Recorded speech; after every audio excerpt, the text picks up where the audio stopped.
தாயின் மணிக்கொடி சொல்லுது ஜெய் ஹிந்த்.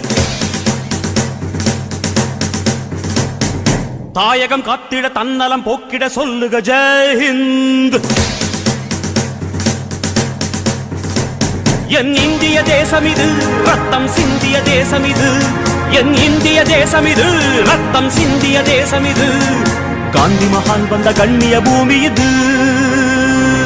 தாயின் மணிக்கொடி சொல்லுது ஜெய் ஹிந்த். தாயகம் காத்திட தன்னலம் போக்கிட சொல்லுக ஜெய் ஹிந்த். வண்ணம் பல வண்ணம் நம் எண்ணம் ஒன்றல்லோ, பறவைகள் பலவன்றோ வானம் ஒன்றன்றோ, தேகம் பலவாகும் நம் ரத்தம் ஒன்றல்லோ, பாஷைகள் பலவன்றோ தேசம் ஒன்றன்றோ, பூக்கள் கொண்டு வந்தால் இது புண்ணிய தேசமடா.